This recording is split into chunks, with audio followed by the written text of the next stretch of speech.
de lo que presentan los hemisferios cerebrales.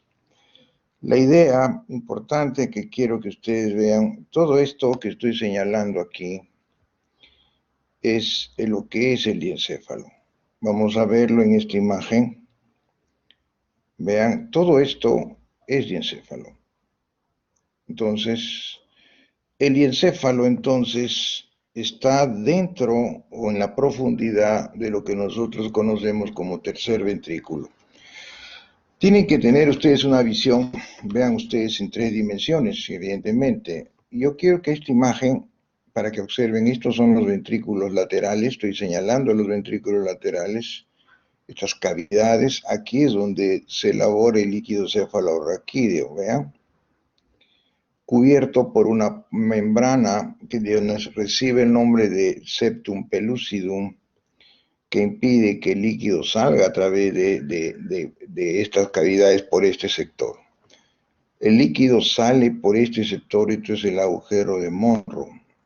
Este agujero de Monro, la estructura de sus pilares es el fornix. Miren, y estoy señalando el fornix, que es la que forma la estructura de las columnas del agujero de Monro. Entonces, la idea que tienen que tener, porque esto es importante, hoy día voy a hablar de esta parte.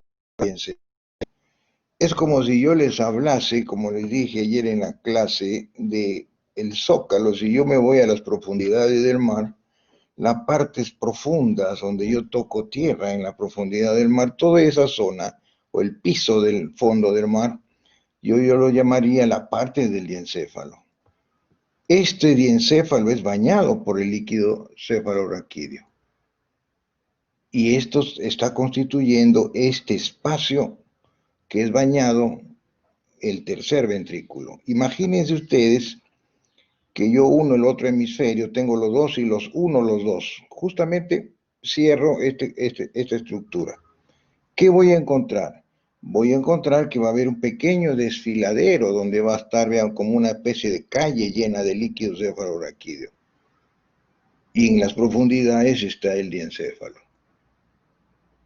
¿Cuántos tálamos hay? Evidentemente 2, unidos por esto que está aquí, unidos por un puente, que es este de aquí, que es el puente de la comisura gris, porque esta es sustancia gris, llamado intertalámica. Entonces esa es la idea que ustedes tienen que tener. Generalmente cuando estudien, siempre les digo, pregúntense cuál es la función de estas estructuras y cómo las ubico, para tener una idea. Entonces, que quede claro, toda esta estructura está el tercer ventrículo. En las profundidades del tercer ventrículo, bañados por el líquido cefalorraquídeo, está toda la estructura diencefálica. Entonces, está claro. ¿Alguna pregunta hasta aquí? Luego de bañar, vean ustedes, el tercer ventrículo baña toda el diencéfalo, es decir, al hipotálamo, al tálamo, al subtálamo, todo eso es bañado por líquido cefalorraquídeo. Va a drenar a través de un orificio que está aquí. Este orificio se llama acueducto mesencefálico de Silvio. ¿Qué significa eso entonces, muchachos? Que el líquido cefalorraquídeo, que se elabora mayormente en los ventrículos laterales, en los plexos coroideos, sale por aquí, baña el tercer ventrículo, ingresa al cuarto atravesando el acueducto de Silvio, sigue descendiendo, estoy ya en el cuarto ventrículo, todo esto se llena de líquido cefalorraquídeo, sigue descendiendo porque el líquido cefalorraquídeo está en constante movimiento y atraviesa, se va a la médula espinal, donde atraviesa a través del epéndimo medular mediante el orificio de Magendie. Entonces vean ustedes qué interesante es el drenaje de líquido cefalorraquídeo. Y si les explico esto, porque es importante que sepan y tengan la idea ustedes de dónde está el diencéfalo. No es solamente decir cómo se relaciona con las demás estructuras. En el diencéfalo, en el fondo, está pues en la superficie de este diencéfalo, perdón, está el tercer ventrículo, que se llama así al espacio situado entre ambos hemisferios cerebrales que está en el Entonces vean ustedes cómo es el drenaje del líquido cefalorraquídeo. Este es cuarto ventrículo y el cuarto ventrículo yo lo hablaré detenidamente, vean ustedes, cuando hable de tronco y cerebelo. Ahí está el velo medular superior, el velo medular inferior o de Tarín. Estos son los techos del cuarto ventrículo y este es el piso del cuarto ventrículo. Esto de acá es la idea que esto es tronco encefálico. Esto es mesencéfalo, sus núcleos propios, locus níger, que hoy día voy a hablar. Ahí está, vean, sustancia negra, y el núcleo rojo, que lo estoy señalando. Esos son núcleos que son solamente, los voy a ver aquí. Luego tengo el protuberancia, sus núcleos propios, el núcleos trapezoidales y el olivar superior. Y luego tengo el bulbo, que tiene similitud con la médula, tienen algunas cosas que comparten y sus núcleos son la oliva, la pirámide y una serie de estructuras. Entonces vean ustedes el tronco. Entonces tienen ustedes que tener cómo es el funcionamiento del cerebro humano. El tronco, la única función, no solamente que aquí se van a encontrar los orígenes reales y aparentes de nervios craneales, todos los 12, a excepción de dos, del óptico, que está aquí, y el olfatorio, que está aquí. Entonces tenemos los demás, todos tienen origen de acá. Ahora, el diencéfalo, ya visto así, tiene límites importantes. Es decir, si yo quisiera hablar con ustedes de los límites que presenta el diencéfalo, diremos que empieza pues delante por el monro. Aquí tienen ustedes la comisura blanca anterior. Esta estructura a manera de un muro parece y se denomina la cresta terminal. Luego sigue el nervio óptico con su quiasma. Luego voy a ir en el borde inferior del diencéfalo, está el infundíbulum. Se llama infundíbulum porque aquí se implanta la glándula hipófisis. Esto reposa en la silla turca. Evidentemente, cuando se extrae el cerebro, muchas veces y casi el 90% se queda pues en la glándula hipófisis, en la silla turca. Aquí lo han sacado con todo. Entonces, esta es la glándula hipófisis, que tiene dos componentes, la glándula hipófisis, un componente neurohormonal con la elaboración de una serie de estructuras, como son la ACTH, que son los que controlan la presión, parte de la presión arterial. Entonces, de igual manera, vamos a seguir el trayecto. Sigo, vean ustedes, y hoy día vamos a hablar en el borde inferior. Esto es los cuerpos mamilares, por eso siempre les he dicho que tienen que tener una visión en 3 dimensiones. Esto es los cuerpos mamilares. Sigo el trayecto. Vamos a llegar a la zona de inicio del tronco encefálico y llego a la glándula pineal. Luego bordeo el pulvinar del tálamo con los cuerpos geniculados laterales y mediales, tálamo, y regreso a mi punto de origen. Todo esto que acabo de señalar entonces es el diencéfalo. Y el encéfalo, para su estructura, tiene una serie de elementos anatómicos. Voy a designar de aquí a acá esta parte anterior. Esto es hipotálamo, un centro importante de producción de hormonas y producción de neurosecreciones, control de temperatura, que vamos a ver el día de hoy. La estructura que parece como un balón hacia arriba, esto es el tálamo. Vamos a hablar el tálamo, mal llamado óptico porque no solamente participa en las vías visuales. Antiguamente se le llamaba óptico, pero ahora se le llama tálamo. No solamente es óptico. Vean ustedes, tengo el tálamo, un centro de distribución de información. Luego tienen que ver el epitálamo, que es esto de acá. Esto es epitálamo, vean ustedes, con una serie de estructuras neuroanatómicas importantes, siendo el elemento central la glándula pineal. Luego tengo lo que nosotros conocemos como el subtálamo. Esto de acá es subtálamo. Vean ustedes, es una parte intermedia y que se sitúa entre el tálamo y el inicio del tronco encefálico. Centros motores de las vías extrapiramidales importantes, los movimientos extrapiramidales. Entonces tenemos diencéfalo. Entonces la idea es que quiero, porque en el examen yo le voy a decir, ¿qué es esto? O si no, les diría, ¿qué es esto? Yo, así, esto es hipotálamo. Y les puedo decir, dígame núcleos que distribuyen cierta información y ustedes tienen que decirme y responderme. Entonces vean ustedes, y por último, en la zona posterior talámica, voy a tener dos salientes, aquí veo una, que le vamos a denominar los cuerpos geniculados.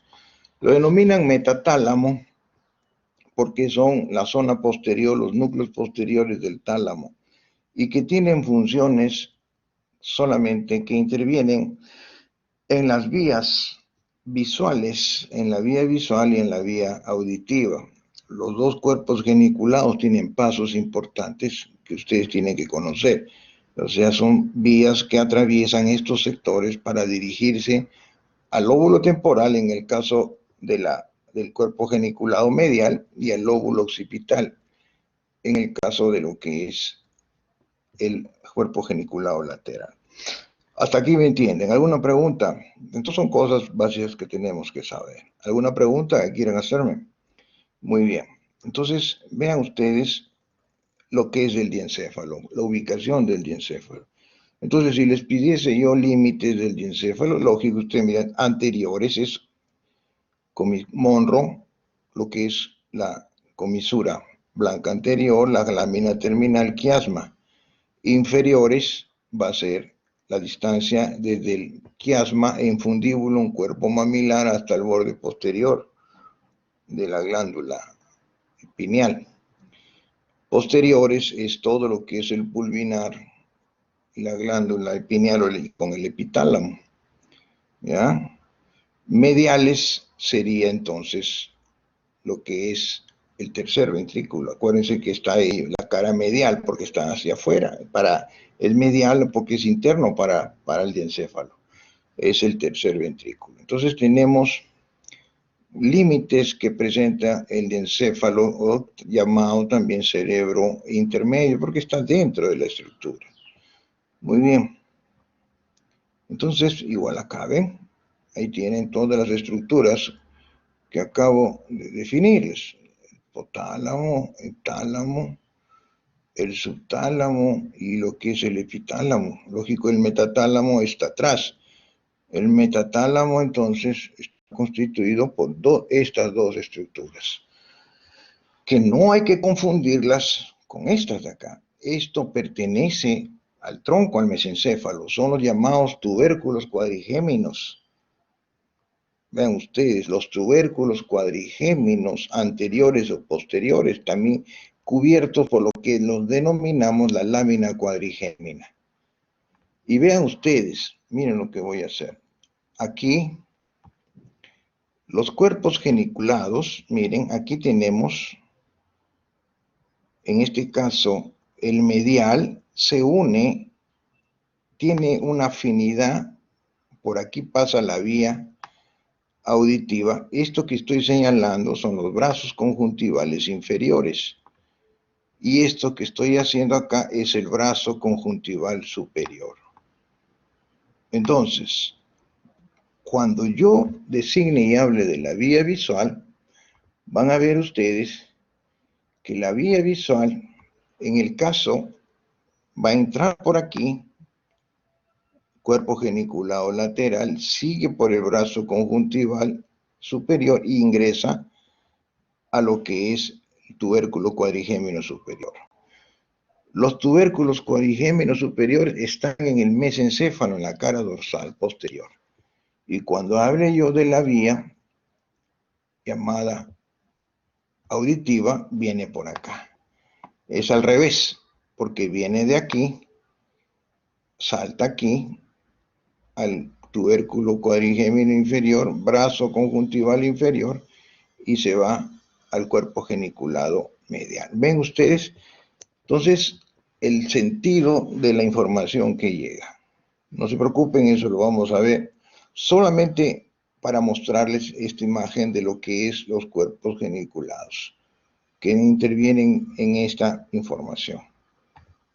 Entonces, empezaremos a hablarles del tálamo. Vean ustedes, el tálamo es un centro de información, es un centro de distribución de información, no produce ninguna estructura, tiene la forma ovoidea, hay dos tálamos unidos por un puente que recibe el nombre de comisura gris intertalámica, por eso porque está entre los dos tálamos.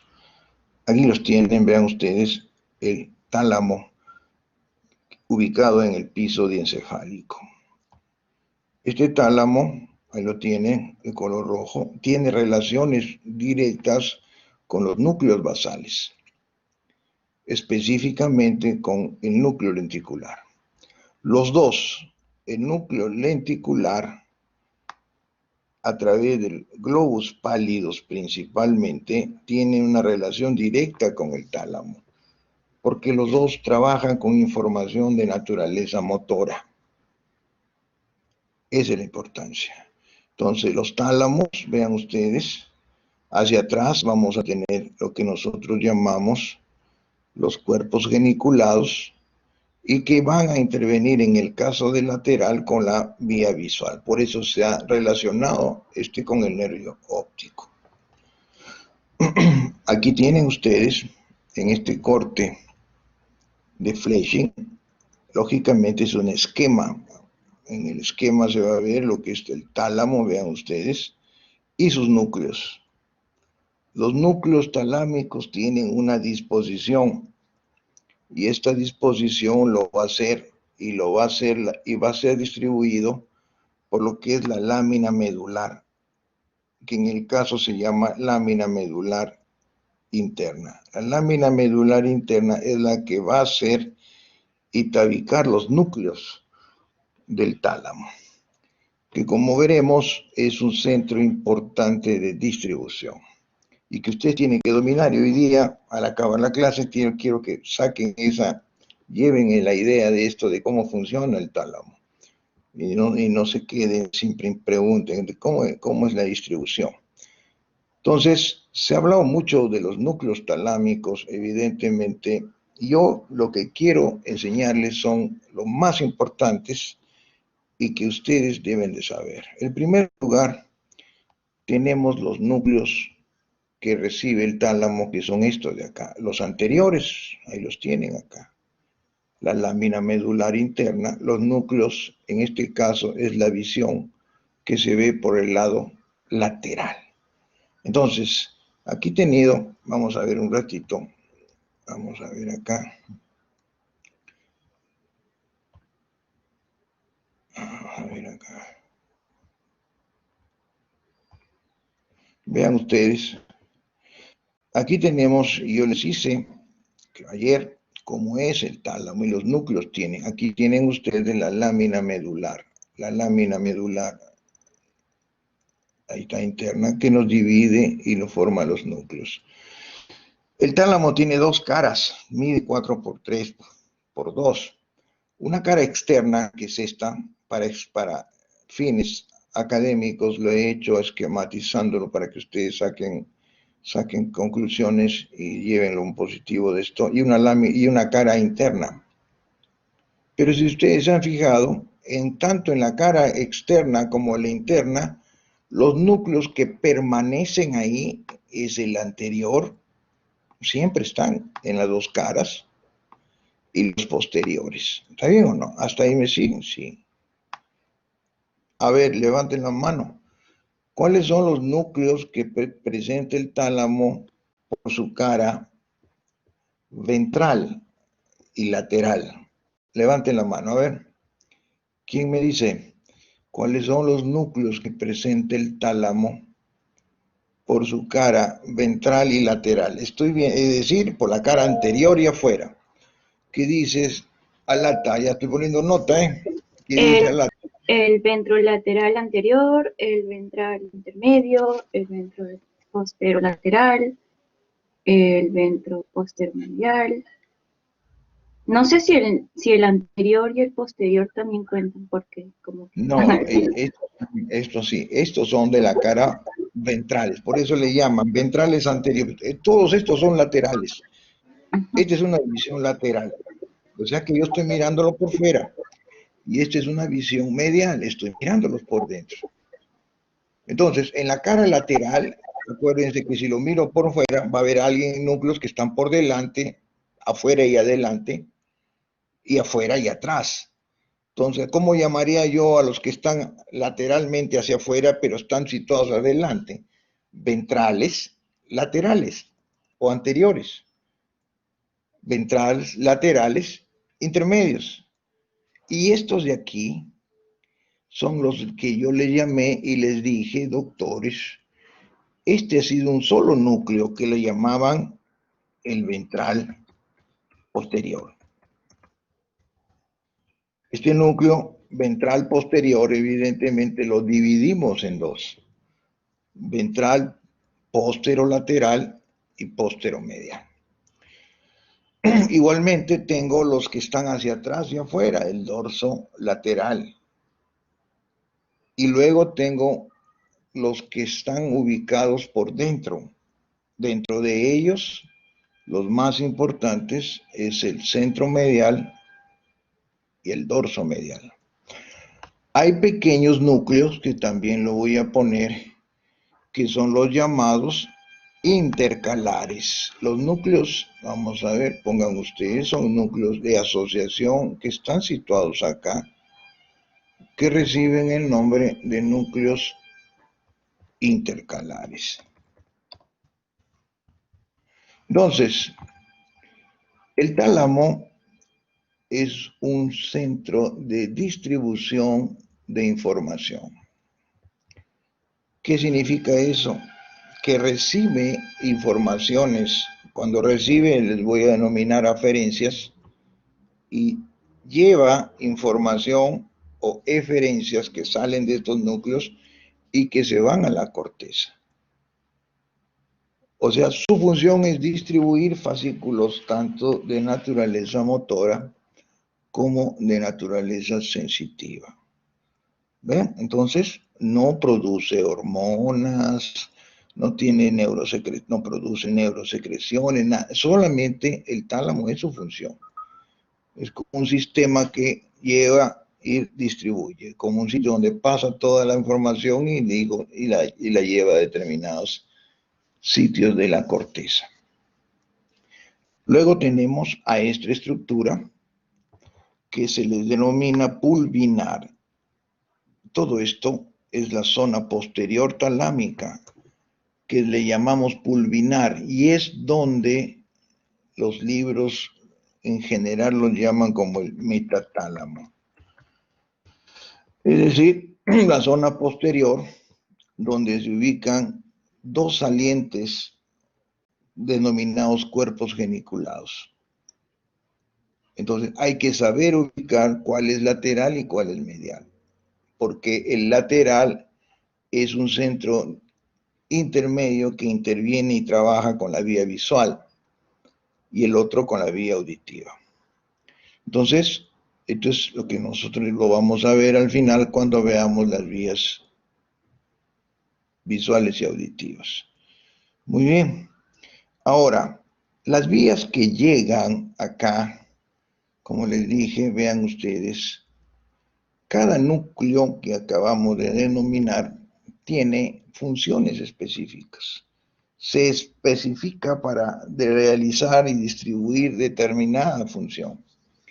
A ver, levanten la mano. ¿Cuál es la función específica que tiene el núcleo anterior?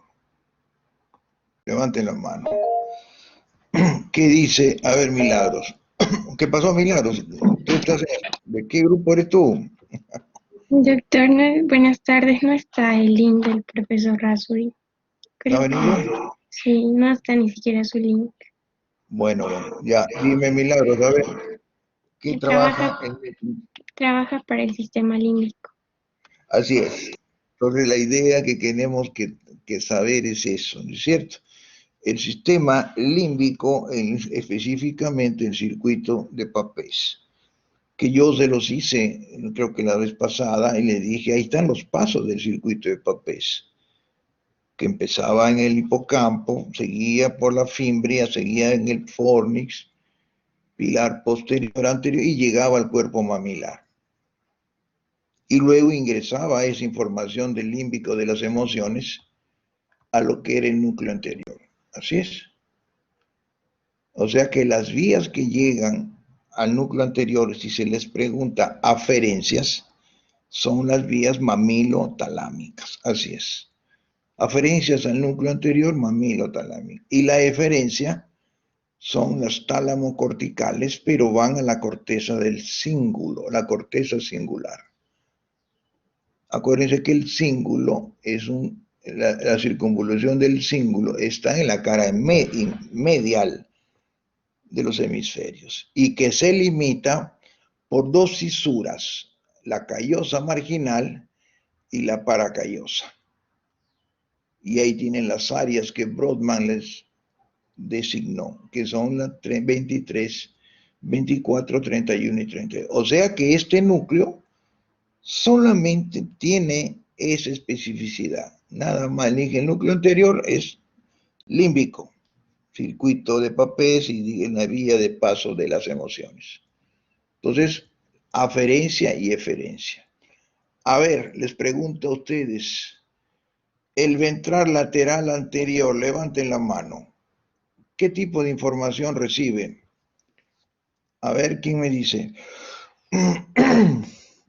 Vamos. A ver, ¿quién está acá?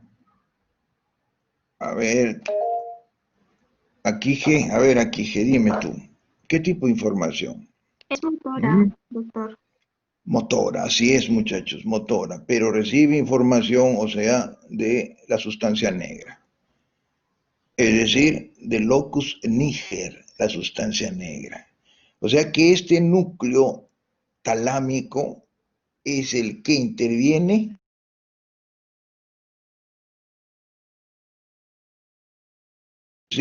adecuada de qué? De dopamina. Es decir, nosotros igual este circuito lo utilizamos constantemente, dopamina, pero nosotros no tenemos ningún problema en la producción. Por lo tanto, esta vía se efectúa sin complicaciones. Es decir, las vías que vienen del locus niger se van a llamar y van al tálamo, se llamarían como nigrotalámicas. Igualmente, las vías que van a venir del pálido, porque se les dijo que las vías, los fascículos que pasaban por el globus pálido eran motoras.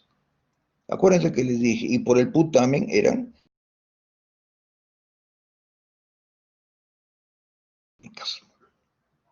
O sea que la dopamina, la información dopaminérgica, pasa por este núcleo ventral lateral anterior.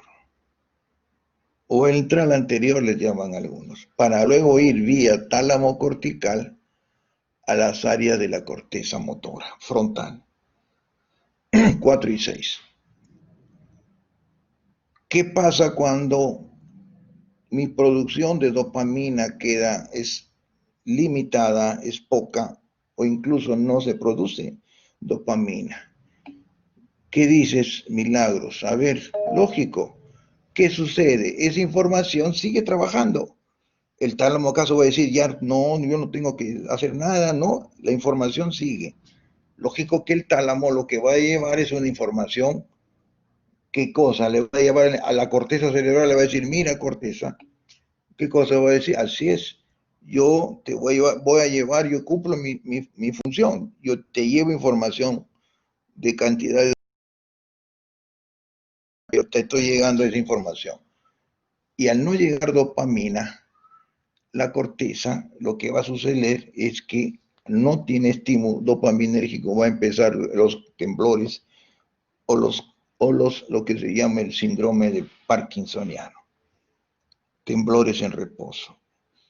O sea, les trato de decir que la dopamina nos inhibe sus movimientos. Entonces es sumamente necesario la producción de dopamina. Porque ahorita yo no tengo Parkinson como ustedes, porque la dopamina se produce y llega a la corteza para que inhiba esos movimientos. Pero si tendiese yo una información inadecuada de falta de dopamina, esa información va a llegar al cerebro y empiezan los movimientos involuntarios, los temblores en reposo. Y como les dije en la teoría, esta enfermedad tiende a la cronicidad.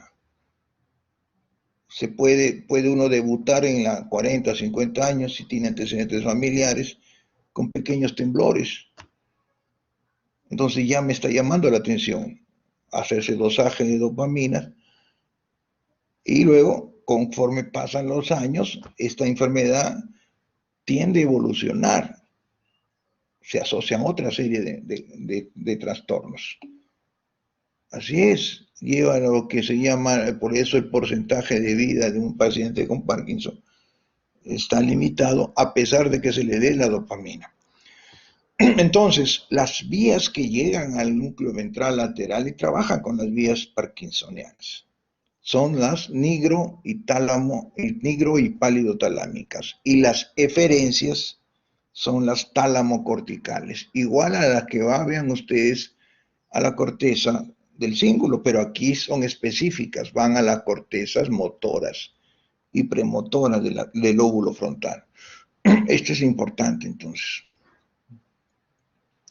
Aquí, levanten la mano. El ventral intermedio o lateral intermedio, ¿qué tipo de información recibe?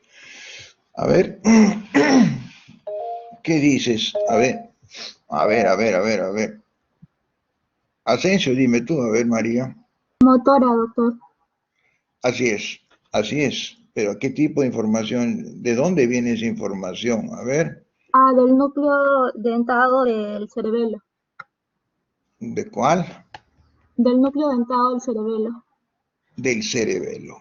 Viene la información. O sea que el cerebelo tiene las funciones cerebelosas, lógico, ¿no han visto ustedes en la práctica? Es modular, vean ustedes, ¿qué cosa es la modulación?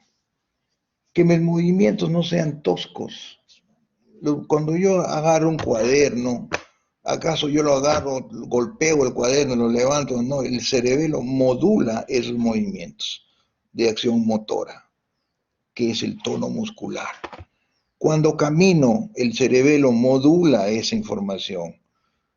El cerebelo calcula. ¿Por qué ustedes al caminar no tienen que estar mirando al piso para ver en qué momento el pie la distancia que hay del pie a mi zapato cuando estoy levantando el pie? Porque ya el cerebelo ya calculó la distancia que hay. Entonces yo camino normalmente. Esas cosas que son tan simples que una vez no tiene explicación, el cerebelo trabaja. Y ustedes van a ver cuando hay trastornos cerebelosos, es el paciente que no puede caminar bien, tiene una marcia cerebelosa, no calcula, no coordina, no tiene equilibrio, vean ustedes. Entonces, toda esa información cerebelosa va a la estación, tiene que ir al tálamo, a través de este núcleo que se llama ventral intermedio. Y los núcleos cerebelosos que veremos son el dentado, el globoso, el fastigial y el emboliforme. Cada uno está situado y tiene predicción por lo que es la división cerebelosa de lo que es el palio, el neo y el arquicerebelo. El dentado es el que trabaja llevando esa información, pero esa información tiene una estación de relevo que es en el mesencéfalo, en un núcleo que le denominamos rojo. Acuérdense que el rojo está en el mesencéfalo.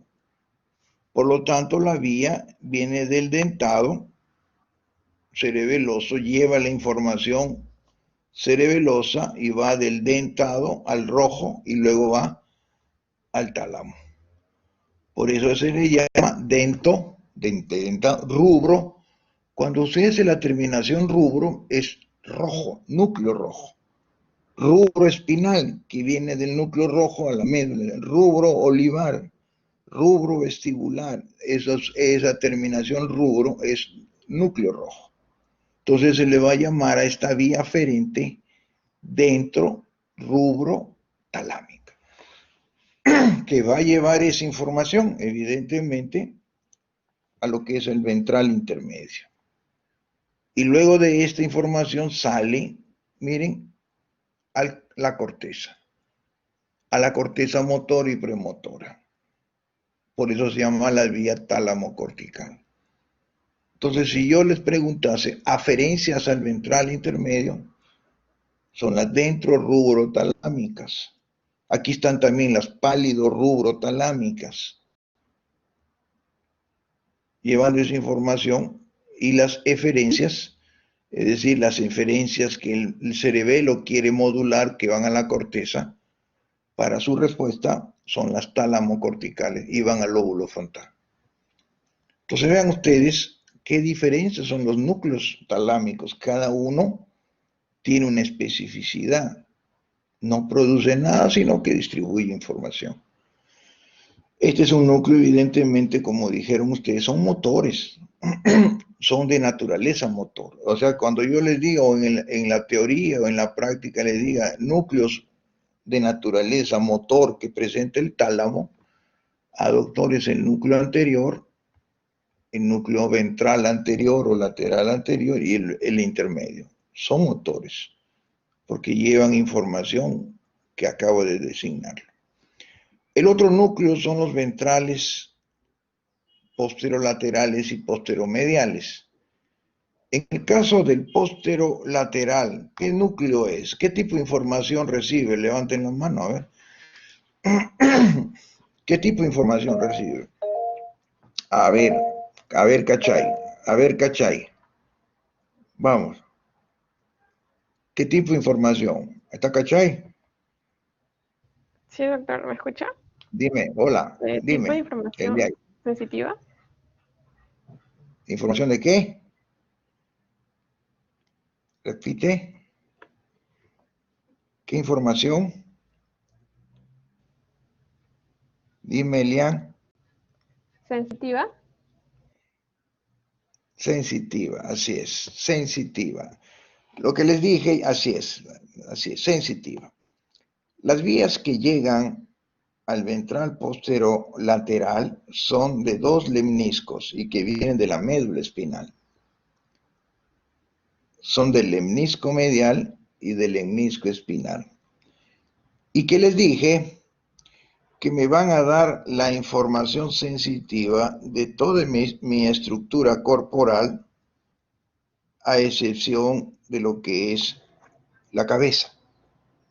Toda la información que viene por aquí van a dar la inervación de tipo sensitiva epicrítica, protopática y propioceptiva. Esa es una información, una sensibilidad que es a través del tacto, dolor, presión y temperatura corporal. Es la protopática, tacto, dolor, presión y temperatura. La diferencia es que todo llega por acá, pero solo va a ser a nivel de el cuerpo humano, del cuerpo. Estas vías evidentemente son sensitivas.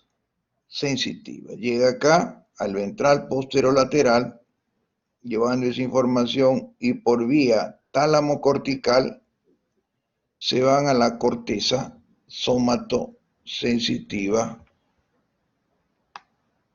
primaria, es decir, a la 3, 1, 2. Va a la corteza somatosensorial primaria, que está en la zona postrolándica, así es. Entonces, las aferencias al ventral posterolateral vienen del lemnisco espinal y del medial. Llegan al ventral posterolateral y sale información tálamo-cortical, pero estas van a las áreas 3, 1, 2. ¿Ven la diferencia? Son tálamo corticales todos, pero estos van a las zonas motoras, este va al cíngulo. Muy bien. Y el ventral posteromedial, ¿qué características tiene el ventral posteromedial? A ver, levanten la mano. ¿Qué hace el ventral posteromedial? ¿Qué información recibe? A ver, ¿qué dices, Zaida? Vamos.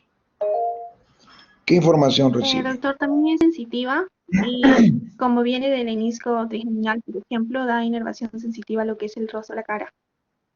Así es. Entonces, las aferencias vienen del menisco trigeminal, del trigémino. Aquí la información sensitiva va a ser la sensibilidad, evidentemente, de la cara. ¿No es cierto? De la cara. En la cara tenemos los 3 quintos importantes. El 1 del macizo facial, el quinto 1 el oftálmico a través del supraorbitario, el quinto 2 para la zona de la región cigomática del maxilar y el quinto 3 el mentoniano para la zona del maxilar inferior. Estoy hablando de la piel, de la sensibilidad. Al igual que esta, ¿no? La protopatía, idéntica, pero es cara. Y hay un lemnisco que llega acá desde el gustativo, que incluso este núcleo ventral posteromedial representa la tercera neurona gustativa. Luego de eso, la información va a salir, si viene del trigeminal, igualmente va al tálamo cortical, a 3, 1 o 2. Pero el que viene del lemnisco gustativo va a ir al área 43. El área 43 está, no se olviden, en el opérculo que nosotros conocemos como el opérculo parietal, ¿no es cierto? Que está aquí, en el opérculo parietal. Aquí está el área 43, que representa la cuarta neurona de la vía gustativa. ¿Cuándo está la tercera neurona de la vía gustativa? En el núcleo ventral posteromedial, talámico. Entonces, tenemos ya, estos son núcleos eminentemente sensitivos. Aquí tenemos entonces los 4 lemniscos que llegan al ventral posterolateral y posteromedial. Creo que siempre les viene en teoría ¿no? Diga usted de las siguientes estructuras, ¿cuál es la que aferencia principal al ventral posteromedial? Es el trigeminal, evidentemente. Es el que va a llegar acá, al ventral posteromedial. El dorso lateral. El dorso lateral es un núcleo que tiene información de naturaleza sensitiva, que también lo dividen algunos libros como dorso lateral anterior, dorso lateral intermedio, dorso lateral. Pero el dorso lateral en sí recibe información sensitiva de las áreas 5 y 7. ¿Cuáles son esas áreas? A ver, ¿quién me dice? ¿Cuáles son esas áreas? A ver, Alanis, dime, a ver, Alanis. Áreas somatosensitivas secundarias. Así es, son áreas somatosensitivas secundarias que tienen ubicación en la circunvolución parietal superior. Así es. Estas áreas, esta información llega de esas áreas. Por eso se llama córtico-talámica.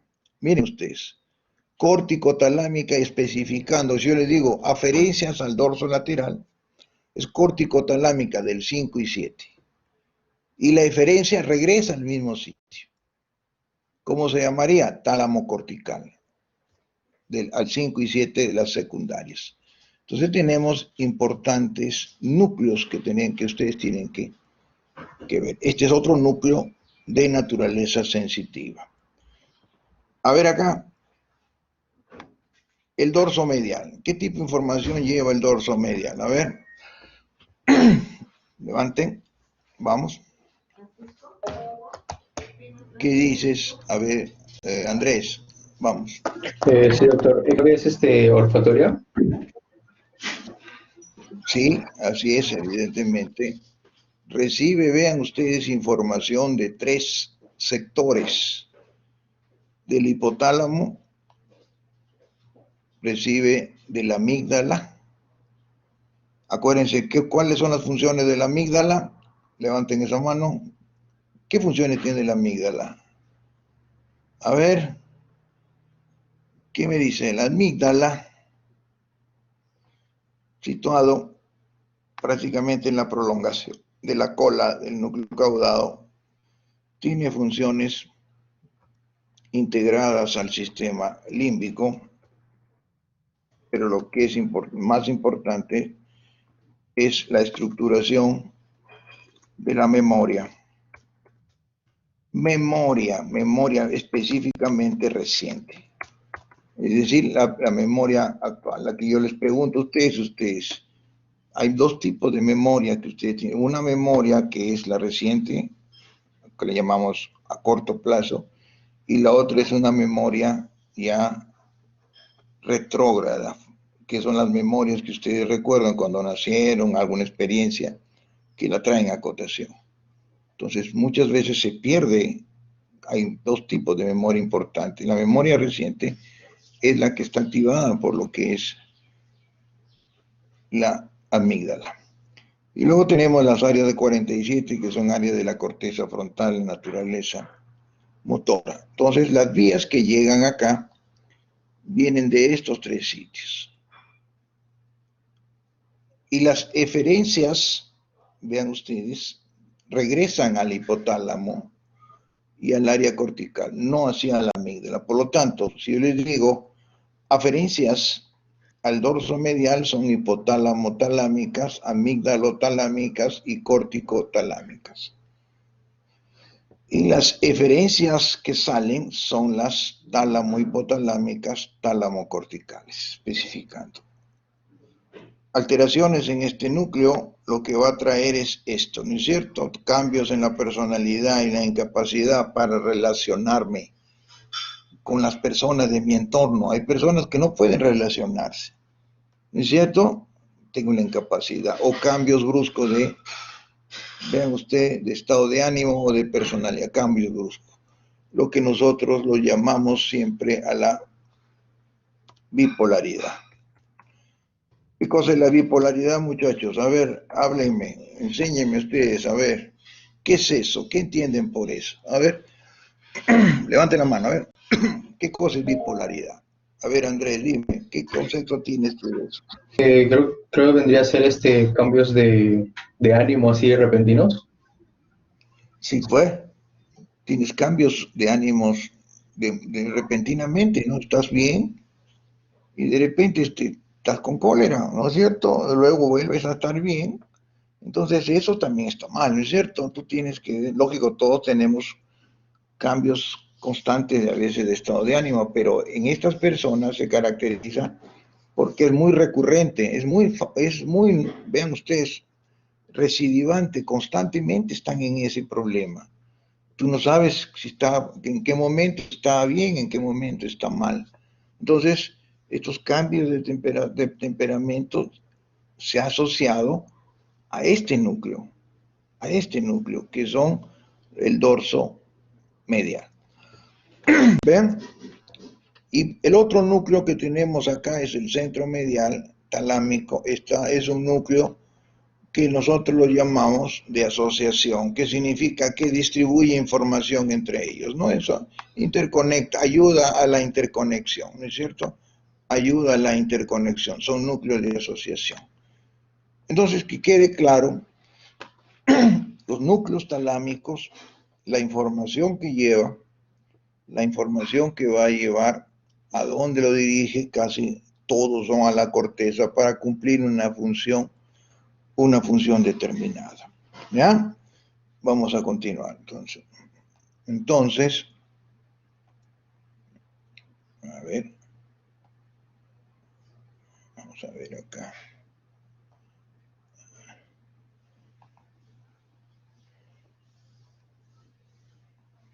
Vamos a parar.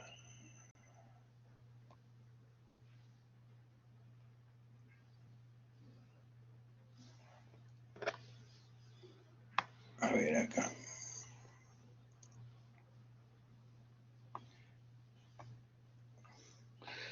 Vean entonces, aquí tenemos el tálamo con los elementos que ya ustedes ya van a reconocer, como son el núcleo anterior, ¿ves? Integrado al sistema límbico, así es. En los núcleos cerebrales, estos son los ventrales laterales anteriores. Este sería integrado al sistema de la distribución de dopamina, del Parkinson. Este es integrado al cerebelo, así es, este es el intermedio. Y estos son los que llevan estímulos sensitivos y que yo lo he dividido en dos, ventral posterolateral, ventral posteromedial.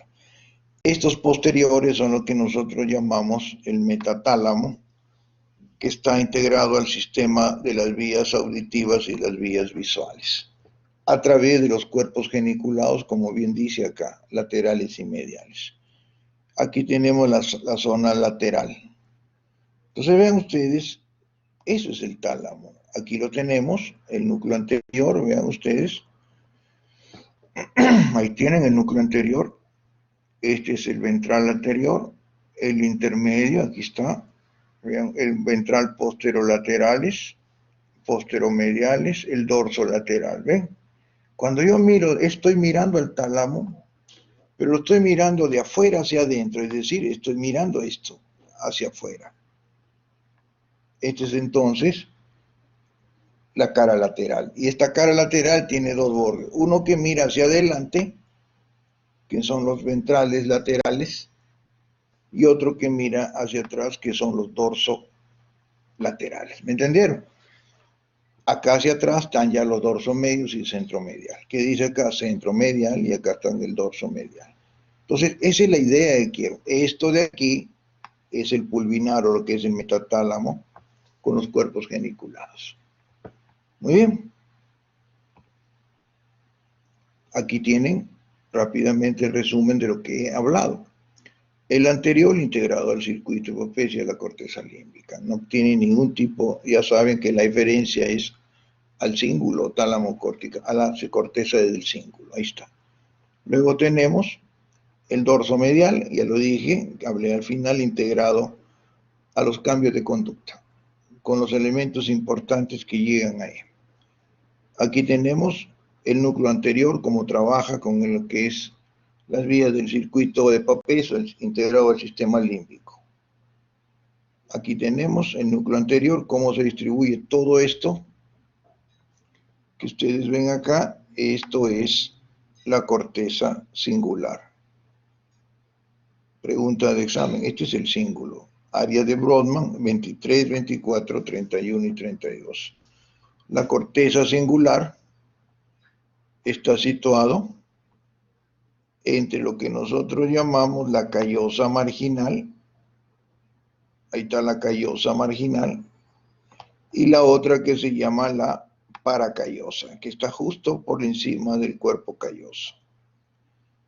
Entre esas dos fisuras se encuentra el cíngulo, entonces es importante acá. ¿Ya? Ahí los tenemos. Núcleo anterior. Luego tenemos los núcleos ventrales laterales. Tenemos entonces posterior, el ventral lateral posterior, es el que está integrado a lo que nosotros llamamos, vean ustedes, a los dos lemniscos, medial y espinal, que llevan la sensibilidad que acabo de decir, pero de todo mi cuerpo. Cuello, columna, miembros superiores y miembros inferiores, y toda la sensibilidad.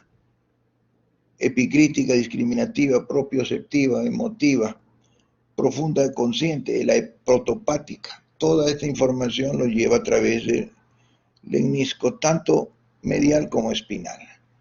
Y las eferencias todas van a ir a las áreas 3, 1 y 2, primarias a la sensibilidad. Entonces, tálamo corticales. No se olviden. Ahí lo tenemos. Este es el ventral posterolateral. Vean ustedes.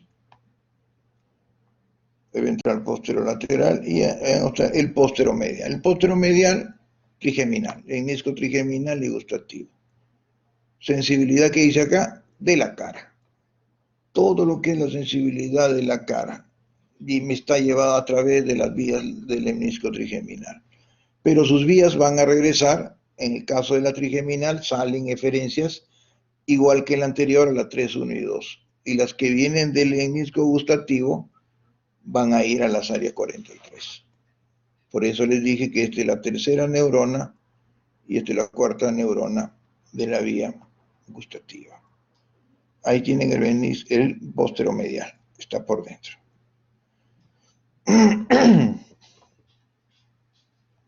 Aquí tienen el intermedio, les dije que viene del cerebelo, a través del dentado, dentro rubro talámico, y también a veces llegan del pálido rubro talámico, así es. Entonces tenemos, y las referencias van a la corteza, a las áreas motoras primarias y secundarias. Entonces, quede claro. Y este que quizás es el más importante, lo que es el locus niger. Entonces yo les puedo decir, ¿cuál es el núcleo que lleva información del locus niger? El ventral anterior o ventral lateral anterior. Así les vamos a preguntar. Son la información que vienen las nigrotalámicas, la vía parkinsoniana. Y la eferencia que sale es tálamo cortical, que va a las áreas de la corteza motora premotora. Eso tienen ustedes que saber básicamente de lo que es el tálamo. Entonces, tálamo hace esas cosas. Hasta aquí alguna pregunta. ¿Alguna pregunta, muchachos? Entonces, eso hace el tálamo. Muy bien. Este es el dorso lateral. Acuérdense que le dije, se dividía también, pero la información específica es de las somatosensitivas secundarias. Y el pulvinar lo vamos a ver al final, integrado a la vía visual y a la vía auditiva. El epitálamo, el otro. Entonces, hemos hablado del tálamo. Vean ustedes qué características tiene, qué núcleos tiene, qué información recibe y qué información va a llevar. Que eso es lo importante que tiene. Ahora, el epitálamo está constituido por una serie de elementos.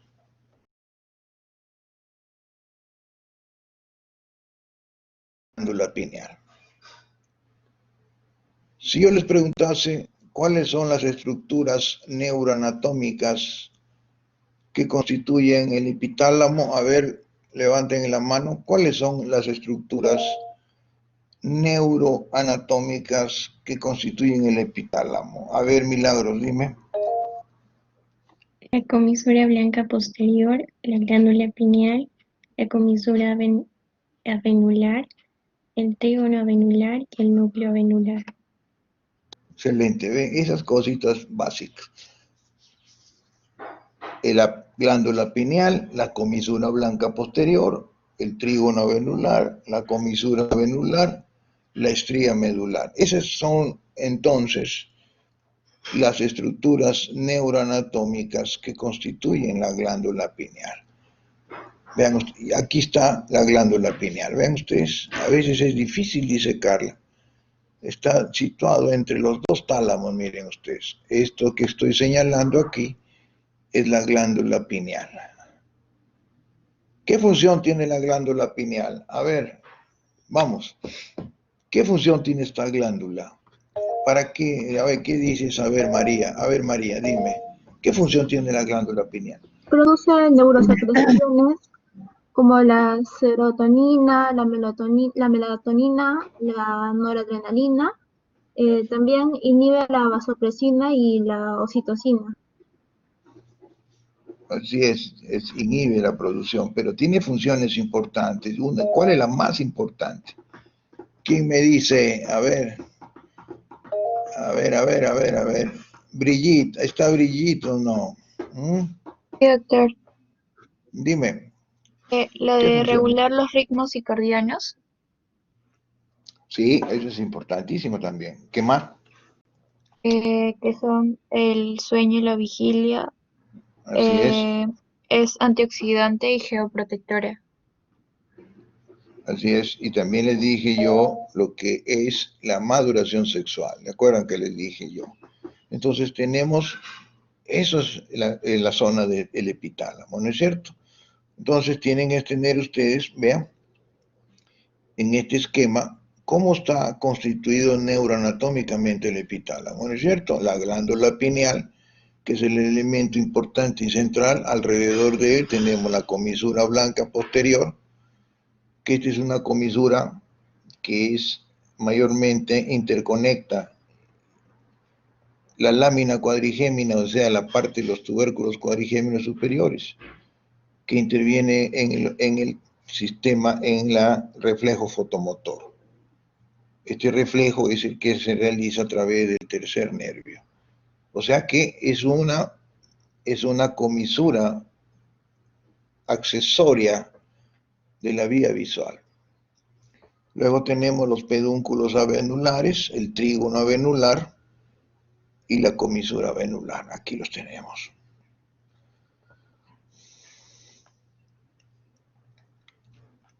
Tres neurotransmisores produce la glándula pineal.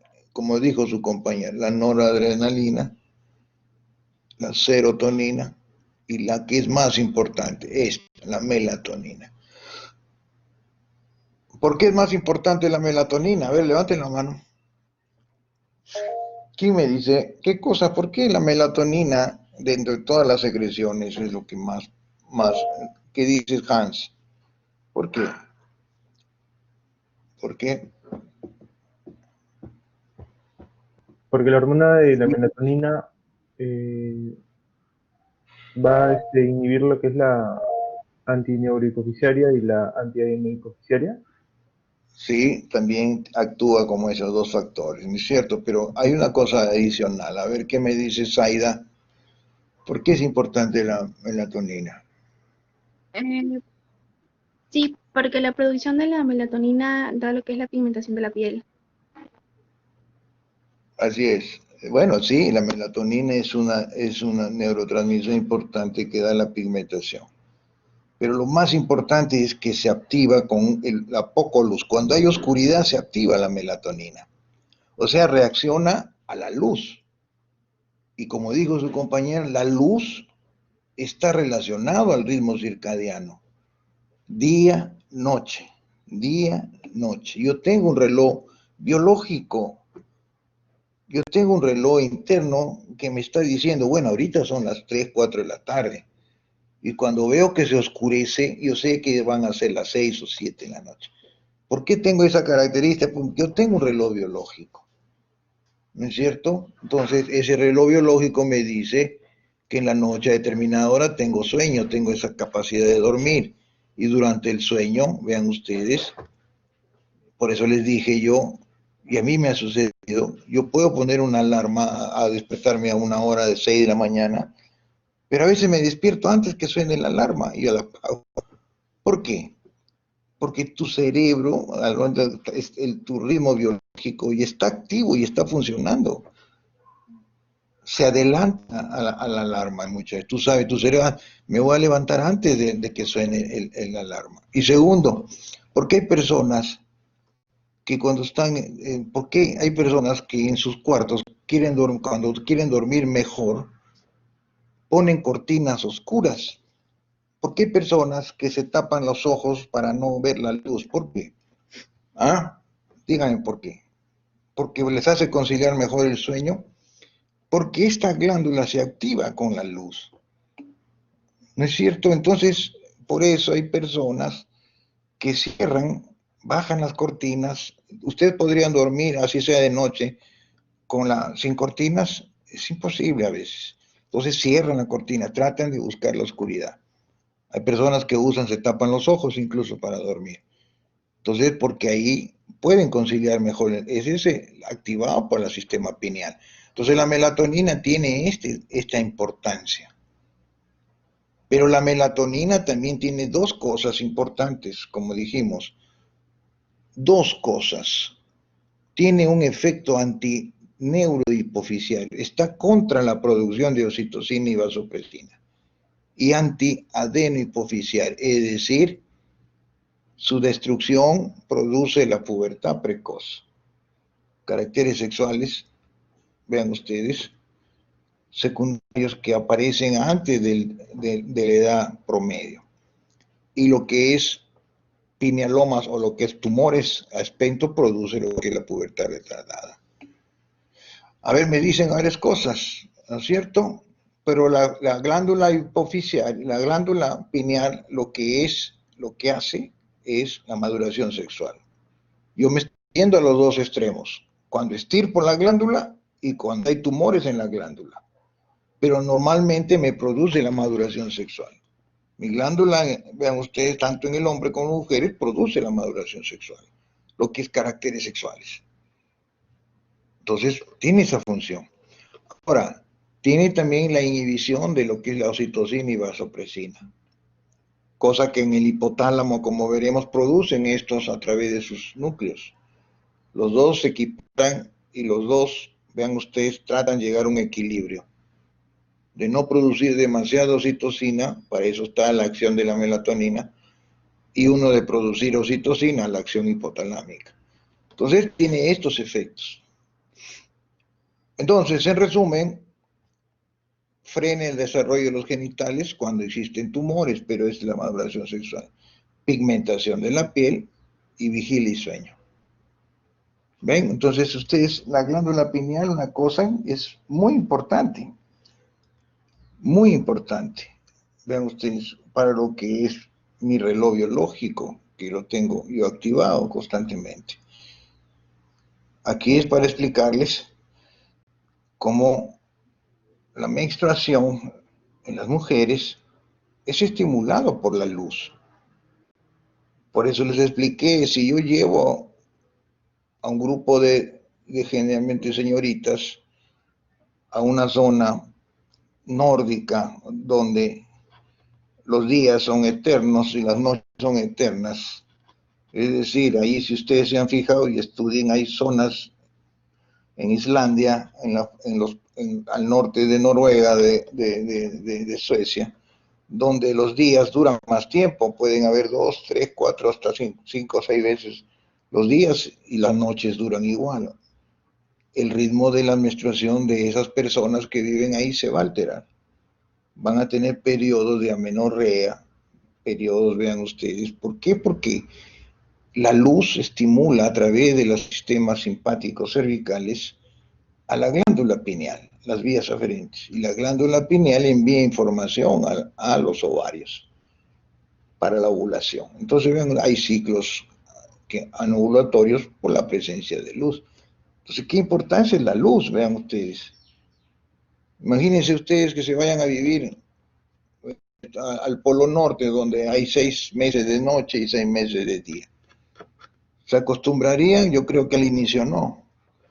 Porque ustedes se levantan, sigue de noche, se acuestan noche, levantan, vuelven en la noche. Están así 6 meses. Lógicamente, no se puede uno acostumbrar. Pero el ritmo circadiano se quiere adaptar a eso y le cuesta. Entonces la glándula pineal trabaja en este sentido. Muy bien, entonces que quede claro lo que hace el epitálamo con las glándulas anexas a que posee y qué funciones tiene, porque eso se les va a tomar, las funciones epitalámicas, las funciones de la glándula pineal. ¿Ya? Entonces, ahora el subtálamo. El subtálamo es otro elemento importante diencefálico, pero que tiene funciones muy diferentes. ¿Qué funciones tiene el subtálamo? A ver, levanten la mano. Ven ustedes. A ver, ¿qué creen ustedes que hace el subtálamo? El subtálamo, vean ustedes, está aquí. Es esta pequeña franja de frontera por debajo del tálamo, por eso le llaman subtálamo, y el inicio del tronco encefálico, del mesencéfalo. O sea, así es. Hay funciones motoras extrapiramidales. Por aquí pasan funciones motoras. Estas funciones que vienen de la corteza, del pálido y del locus niger y que van a ir ¿a dónde? A la médula espinal. Así es, son movimientos que nosotros conocemos como extrapiramidales. Lo que se llamaba el hemivalismo, movimientos de contorsión exagerada Imagínense que yo agarro el brazo y lo tiro, lo agarro y hago esa contorsión. Vean ustedes, eso se llama el balismo, hemibalismo. Entonces, muchachos, así es efectivamente, muy bien, me gusta que lean esto. Los núcleos, vean ustedes, que presenta el subtálamo, son núcleos que reciben el nombre de fascículo subtalámico, fascículo talámico, y aquí tenemos todo, vamos a ver de nuevo. Ahí está asociada, vean ustedes, asociadas a funciones motoras. Esto es importante que ustedes, porque las cosas positivas que tienen esto, funciones motoras del sistema extrapiramidal. Así es, entonces tenemos características, y el subtálamo está constituido por estas cosas. Estas son las estructuras neuroanatómicas subtalámicas. Así como hemos visto las estructuras neuroanatómicas del epitálamo, estas son del subtálamo. Estas son la parte más rostral del gris y rojo. ¿Qué significa esto? El gris y el rojo, el locus niger y el rojo son mesencefálicos en tronco. Pero como están en la frontera, muchas veces se proyectan a la zona subtalámica y los incluyen dentro de la zona, por eso la parte más superior del núcleo gris y rojo están en el subtálamo. Los fascículos núcleos subtalámicos, el asa lenticular, el fascículo lenticular, el fascículo subtalámico y el fascículo subtalámico, como le dijimos, y el talámico. Entonces vean, estos elementos evidentemente no se ven a simple vista, hay que verlos con lupa o con unos elementos especiales. Ahora, las aferencias son motoras, evidentemente. Las aferencias vienen de dos sitios, vienen del globus pallidus, vienen de la corteza. Córtico subtalámicas y pálidos subtalámicas. Acuérdense que las vías que siempre les he dicho pasan por el globus pallidus son de naturaleza motora siempre. Y las eferencias van a regresar a la corteza, vean ustedes, perdón, al globus pallidus, se llama subtálamo palidales, y al locus niger, subtálamo nigricas. Entonces, estas cosas, estas dos aferencias y dos eferencias, tienen que tener ustedes en consideración importante.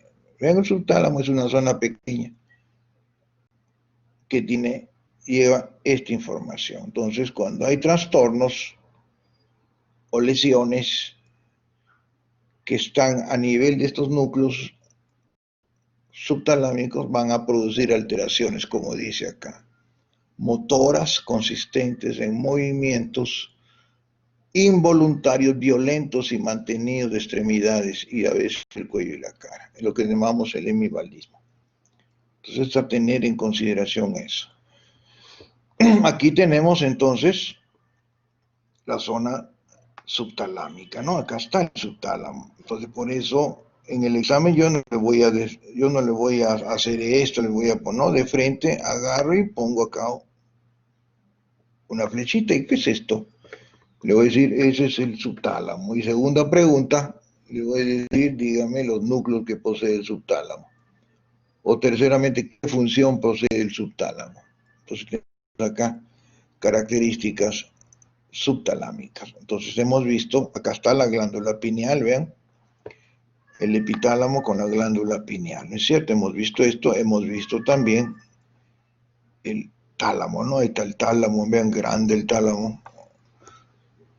Y vamos a ver la zona subtalámica. Ahora, dentro del diencéfalo, quizás los dos elementos de mayor importancia en cuanto a lo que producen y la funcionalidad que tienen es el tálamo y el hipotálamo. El hipotálamo, a pesar de, vean ustedes, estar en esta pequeña zona, y ahí vean ustedes el hipotálamo, y les dije yo en la clase que pesaba, comparado con el peso del cerebro, el hipotálamo era 4 gramitos, mira, 4 gramos, y la gran cantidad de funciones que hace el hipotálamo. para su estudio, el hipotálamo lo hemos dividido en 3 sectores. A ver, ¿quién me dice los sectores en que se divide el hipotálamo? Vamos. Dígame, a ver, Milagros, ¿cómo dividimos el hipotálamo para yo? Dime. En 3 sectores, el supraóptico, el infundíbulo y el mamilar. Así es. Este es el supraóptico porque está en, vean ustedes, en relación al quiasma y a los núcleos supraópticos. Luego tengo el infundíbulo porque está en relación al infundíbulo de la glándula hipófisis y el mamilar. 3 sectores que tiene y que se divide el hipotálamo. ¿Ah? El hipotálamo es un centro importante, pequeñito, pero es un centro de producción de hormonas. Es un centro de controlar la temperatura, es un centro de la saciedad, es un centro que interviene en el sistema límbico, es un centro de producción de neurosecreciones. Mira, aquí sí se produce, en diferencia en el tálamo no produce nada. Aquí sí produce una serie de estructuras y factores. Entonces aquí tenemos los límites, que ya lo hemos dicho, y lo dividimos en 3 sectores. Supraóptico, que quede claro, o anterior, medio e infundibular, y posterior o mamilar. Ahí lo tienen. Relacionado con el quiasma, infundíbulo, cuerpo mamilar. De ahí regresa a lo que es monro y comisura blanca anterior. Ahí tienen los 3.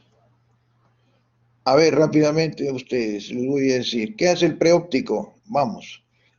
Los núcleos que ustedes tienen que dominar. ¿Qué hace el núcleo preóptico? A ver, ¿qué dice? A ver, Alexandra, vamos. Regula la temperatura. ¿Qué hace? ¿Qué dices? Regula la temperatura. ¿Cómo es eso? ¿Qué cosa es la temperatura? ¿Qué cosa es la regulación de mi temperatura? ¿Qué entendemos? El calor corporal. Así es, ¿no es cierto? Mi temperatura basal, ¿no es cierto? ¿Qué hace el núcleo preóptico? Es mi temperatura basal. Mi temperatura basal es de 36,7, 37, ¿no es cierto?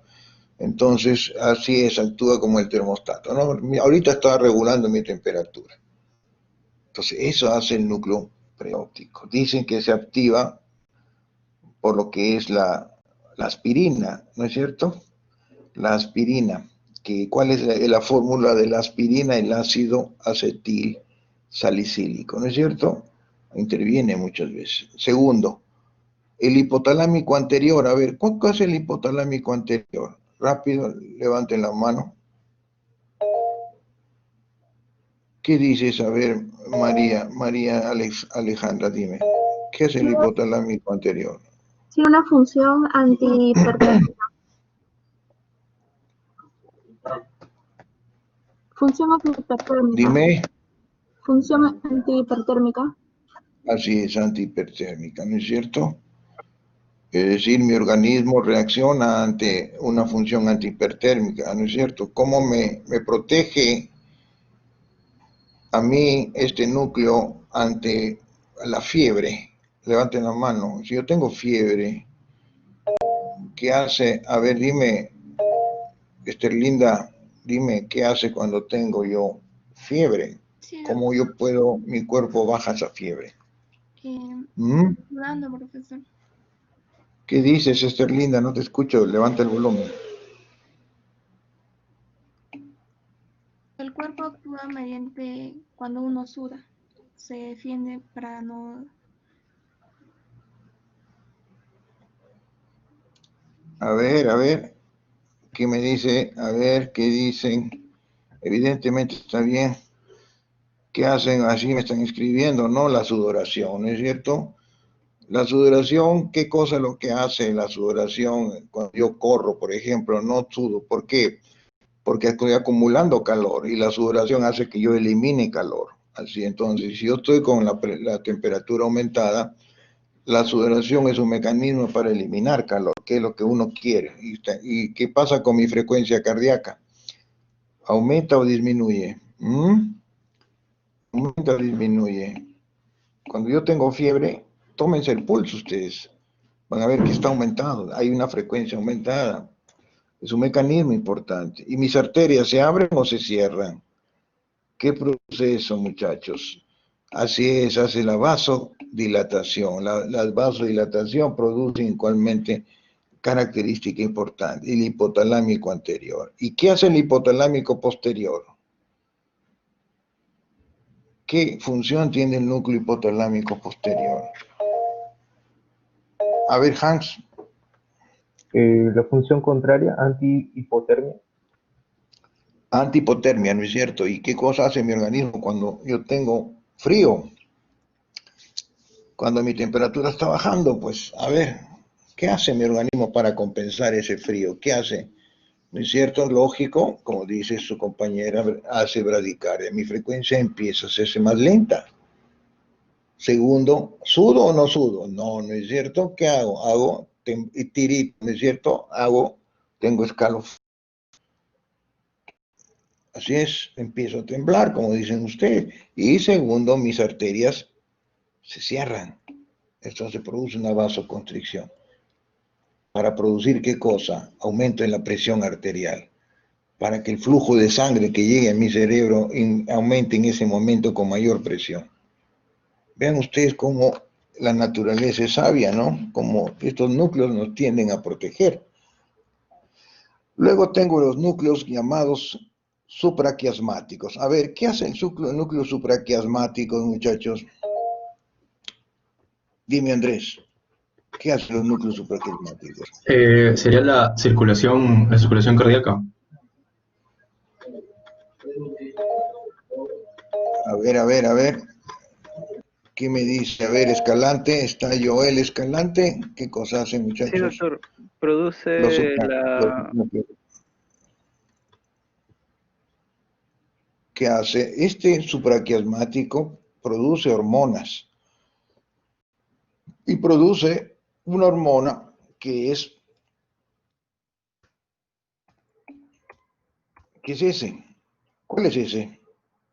La GnRH, ¿cuál es ese? Así es. La hormona inhibidora de la producción de gonadotrofinas, las gonadotrofinas, es decir, las que llevan a la maduración. Eso es el supraquiasmático. ¿Qué hace el supraóptico, muchachos? Ese que está de verde. El supraóptico, ¿qué cosa hace? A ver, María Alejandra, ¿qué hace el supraóptico? Produce la oxitocina y la vasopresina. La vasopresina participa en el control de la diuresis. Así es, diuresis, ¿no es cierto? Si no tuviese esta vasopresina, estuviese orinando todo el día, vean ustedes, me deshidrataría y tendría que ingerir más agua, pero esto me controla mi diuresis a través de las terminaciones de los folículos de las asas de Henle en los glomérulos renales. ¿Y qué cosa es la oxitocina? Lo dije también. ¿Qué cosa es la oxitocina? Lo dije, ¿qué es la oxitocina, Joel? Es una hormona que ayuda al trabajo de parto, en la contracción del Así útero. es, y ustedes lo van a ver, esto cómo lo manejan la oxitocina cuando roten por ginecobstetricia y atiendan partos. Hay oxitocinas que son en ampollas, dicen, esta paciente no tiene buenas contracciones, pónganle una ampolla de oxitocina para que empiece la contracción adecuada de parto. Entonces, pero también tenemos núcleos que tienen esa producción. Al igual que el supraóptico es el paraventricular que está aquí, que tiene la misma función. Luego vienen estos núcleos, el dorso medial y centro medial. ¿Qué núcleos son esos? Levanten la mano. Los dorsomediales y ventromediales. Estos son núcleos de la saciedad y la sed. ¿Qué significa eso, María Alejandra? La saciedad y la sed. Estos núcleos, ¿de qué están hechos? ¿Qué son esos núcleos? A ver, ¿quién me dice? A ver. Así es, ¿no es cierto? Son núcleos que me indican, pueden ustedes, me limitan y me están tratando de condicionar la ingesta de alimentos. Si no tuviese yo estos núcleos, yo tendría que estar comiendo, vean ustedes, y llegaría pues, a lo que se llama pues, la obesidad mórbida, ¿no? La obesidad grande, ¿no? Entonces, estos núcleos gobiernan. Y como les dije, se estudian estos núcleos ahora, antes no, para lo que es, así es también la diabetes, para lo que es el estudio de las cirugías paliativas para solucionar la obesidad, como son los bypass, el balón intragástrico, pero muchas veces fracasan estas cirugías porque la información que viene del cerebro sigue activada y sigue mandando información. Estos pacientes siguen comiendo. Su centro de saciedad no está limitado. Entonces a veces fracasan por esto, ¿no es cierto? Entonces esa es una información que ahora hay que pedirle, hacerle un estudio hipotalámico de cómo están estos centros de la saciedad.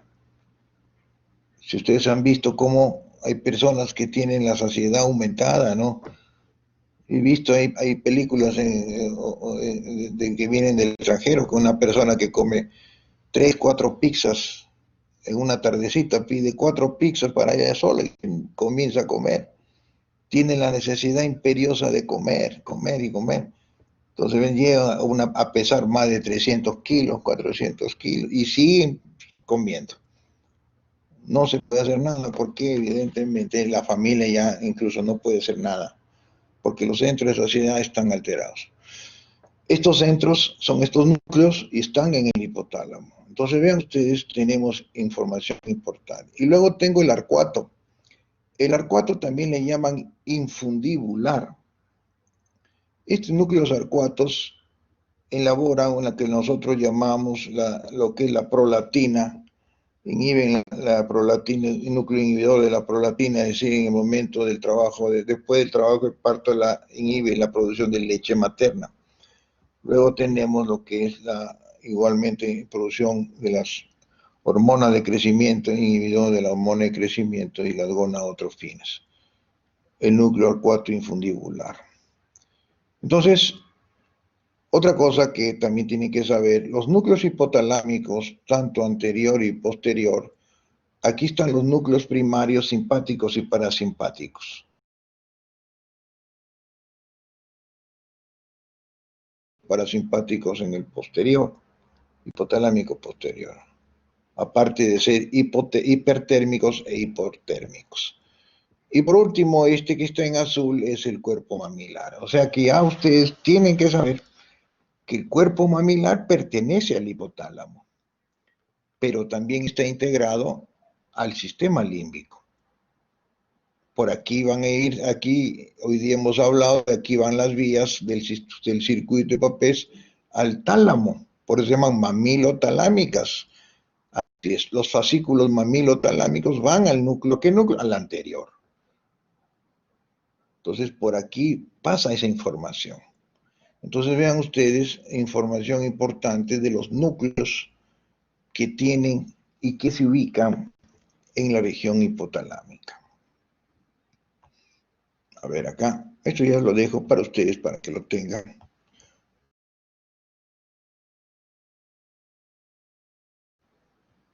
Aquí tienen un resumen, vean ustedes, para que cuando les tomen, cuáles son las funciones hipotalámicas. Control neuroendocrino.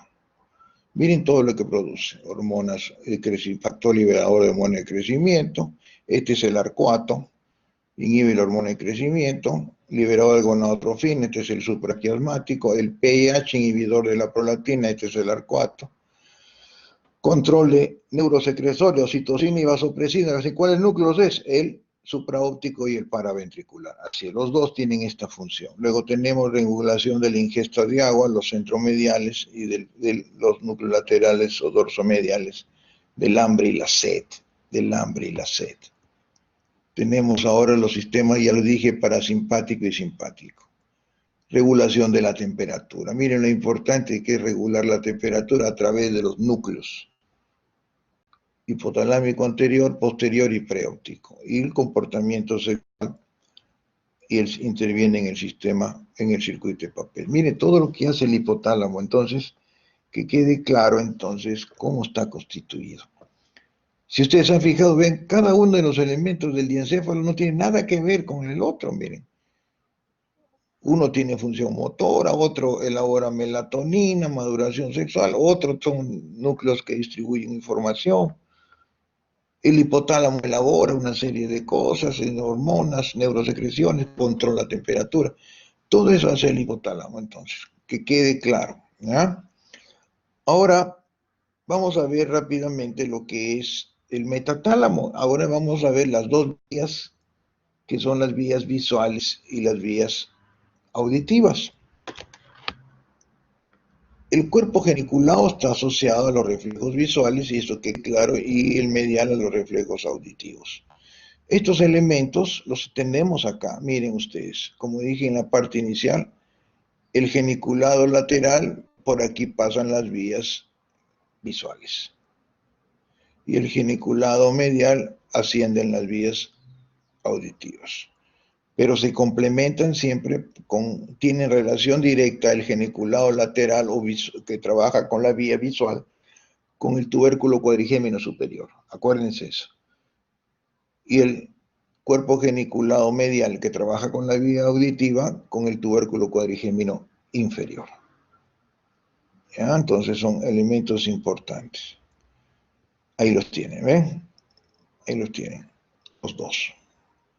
Para que observen los cuerpos geniculados.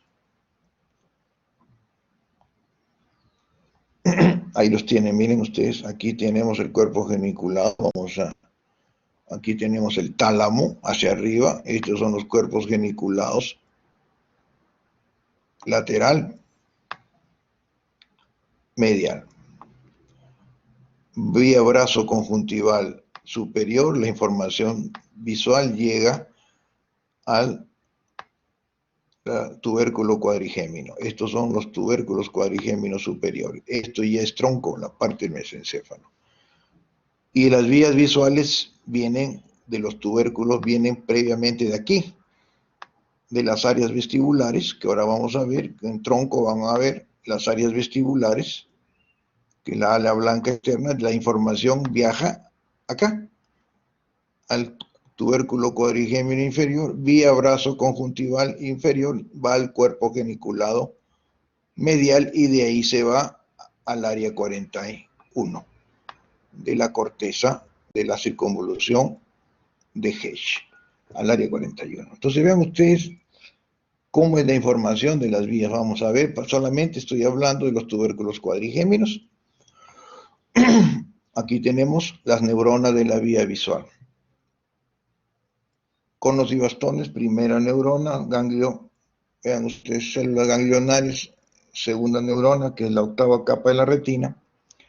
Cuerpo geniculado lateral es la tercera neurona visual, y las áreas de la cuarta neurona ya la conocemos, que son las que van a la corteza occipital. Así es. Entonces, si yo tengo aquí la información que llega por la retina, pasa al nervio óptico, quiasma óptico, cintilla óptica, cuerpo geniculado lateral, tubérculo cuadrigémino superior, y luego viene por las radiaciones de gradio LED o ópticas a las áreas de la corteza visual, que son las áreas 17, 18 y 19, primarias y secundarias. Entonces la vía visual no está limitado, muchachos, a lo que es la estructura del globo ocular, sino la vía visual es mucho más amplia. Cuando uno está perdiendo la visión, el oftalmólogo no se limita a hacerte el estudio del globo ocular, porque el compromiso puede ser a nivel del cuerpo geniculado, quizás un tumor en la zona, o puede haber sido aquí, en el glóbulo occipital. ¿Qué está sucediendo? Entonces esta persona está perdiendo la visión.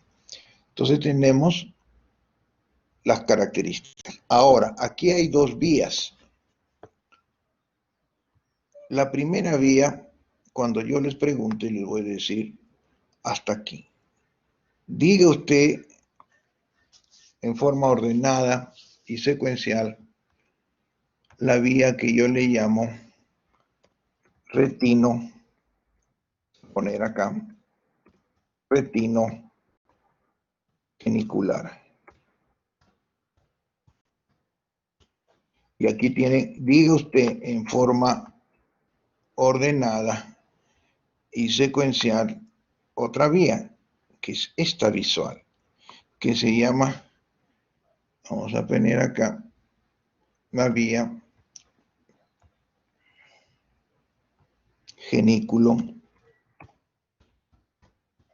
calcarina.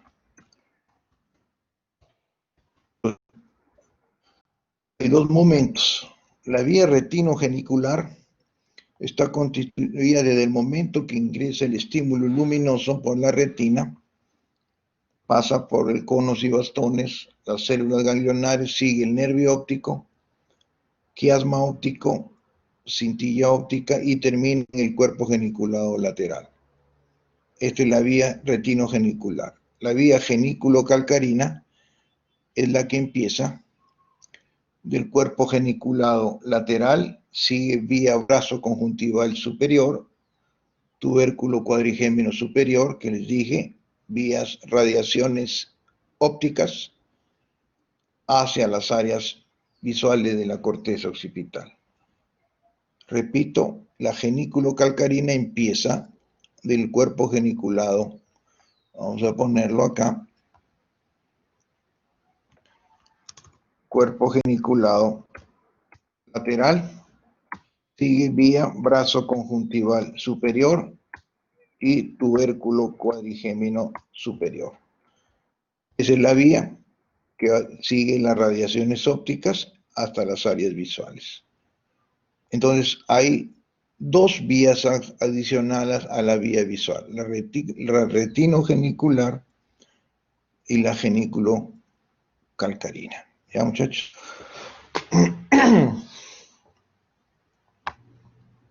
Aquí tenemos también cómo se observa la imagen que llega a la retina. Atraviesa las dos neuronas visuales, ahí están las 10 capas de la retina. Se va a lo que se llama por la vía del nervio, cintilla, quiasma y cintilla óptica al tálamo, al cuerpo geniculado, vía radiaciones a las áreas visuales. Entonces, que quede claro que las áreas visuales, entonces, mejor dicho, la vía visual, la pérdida de la visión no solamente está limitado a la estructura anatómica o funcional del lobo ocular. Puede haber un problema aquí, puede haber un problema en el tálamo, puede haber un problema en el lóbulo occipital. Un golpe que recibió, un golpe fuerte en la región posterior de la cabeza, puede producir disminución de la agudeza visual, sí. Acuérdense que aquí están las vías visuales. ¿No es cierto? Entonces, esto es la vía visual, el componente de la vía visual. Ahí tienen ustedes el nervio óptico, quiasma, cintilla. Aquí está el cuerpo geniculado. Radiaciones de gradio LED y se va a las áreas occipitales. La vía visual. ¿Ya? Ahí lo tienen.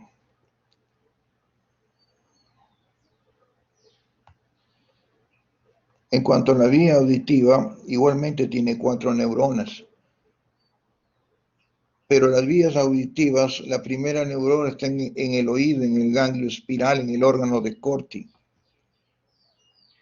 La segunda neurona está en el área vestibular que acabo de decir en el diagrama. Cuando veamos tronco encefálico, les va a enseñar las áreas vestibulares. Ahí está la segunda neurona, donde están los núcleos vestíbulo-cocleares, el origen real del octavo nervio. La tercera neurona está en el geniculado medial. Acuérdense que está en el tálamo, es el que trabaja con la vía auditiva. Y por último, la cuarta neurona visual está en las áreas que Brodmann los designó en la circunvalación de Hess. 41 primaria y 42, 52, 22 secundarias. Vean qué interesante entonces que la pérdida de la audición puede suceder en esos 4 estamentos.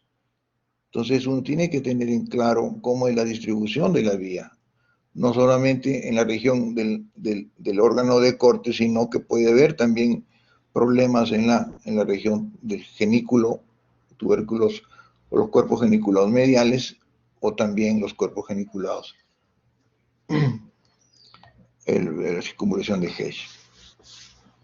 Vean ustedes acá, para explicarles, aquí está lo que se llama el ganglio espiral, la primera neurona está aquí. Se va al área, estos son las áreas vestíbulo-cocleares, o es lo que nosotros lo conocemos como la área blanca externa, que lo vamos a ver en tronco. Luego ingresa al tubérculo cuadrigémino inferior, así es, vía brazo conjuntival inferior, va al cuerpo geniculado medial. Y de ahí las vías van a las áreas de la corteza auditiva en el lóbulo temporal. A diferencia de la vía visual, que primero pasa por el cuerpo geniculado lateral y luego al tubérculo cuadrigémino superior, en la vía auditiva primero va al tubérculo cuadrigémino inferior, vía brazo conjuntival inferior, va al cuerpo geniculado medial, ¿ya? Y se va de ahí a la corteza auditiva. Entonces, que quede claro eso, muchachos, la vía auditiva. Muy bien. Nos vamos a quedar acá. Ya, muchachos, la siguiente clase con ustedes, hoy estamos martes, el jueves, voy a hacer tronco encefálico, vamos a hablar del tronco. Ya estamos casi acabando. El día sábado haremos ya cerebelo. Y el próximo martes terminaremos haciendo médula espinal. Muy bien, nos vamos a quedar acá. ¿Alguna pregunta? Espero que me hayan entendido. ¿Me han entendido o no? A ver, Alegría, ¿me has entendido? Alison, ¿me han entendido o no? ¿Qué dice? ¿Sí? Cervantes, ¿ha entendido usted o no? Muy bien. Escalante, ¿ha entendido o no? Joel, ¿han entendido? ¿No es cierto? Muy bien. Muy bien, muchachos, nos quedamos aquí, nos estamos viendo y después. Saludos. Cuídense y no estén saliendo, ¿eh? Nos vemos.